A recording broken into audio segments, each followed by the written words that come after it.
即卖有愈来愈侪母语家庭注心传承台语，有一位伫日本生活10外冬的妈妈，毋但伫店厝拢甲2个囡仔讲台语，逐年嘛会带囡仔返来台湾参加台语营队，互囡仔会当愈讲愈认同。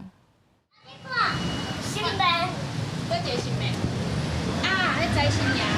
伫日本生活10外冬的蔡小姐，专工带伊2个古早后生返来台湾，感受过年的气氛。恁都在去找到什么物件？我是到红的汉字。啊，太甲你有找到啥？你有找到一身足大身红仔迄啥？迄啥？迄敢是关公？信是啥物信？大颗的信。大颗的信，是叫摘信。蔡小姐伫2010年去到日本留学，才发觉讲真侪日本人分袂清楚中国人和台湾人的差别，所以决心若是家己有囡仔，一定爱培养因有台湾的意识，而且爱和因讲台语。伊讲上幸运的是，大汉后生是伫个国家语言发展法通过迄当生出来的囡仔，最互伊感觉和囡仔讲台语的这条路较袂孤单。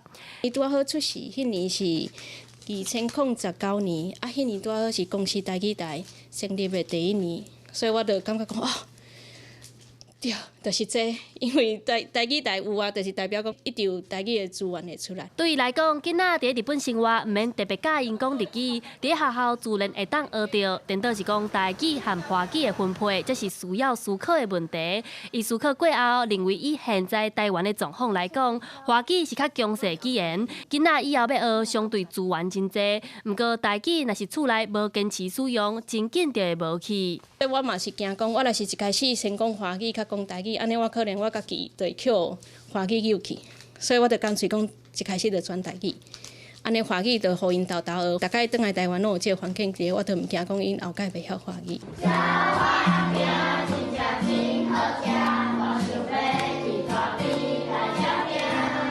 蔡小姐今年过年也特别带囡仔去到云林参加故宫的台语营队，体验种田、庄脚文化。伊讲伊逐冬拢会规划2场的台语营队，互2个囡仔有机会和台湾这片土地有更较深的交流。记者王志光、林旭凯、第二选台北报道。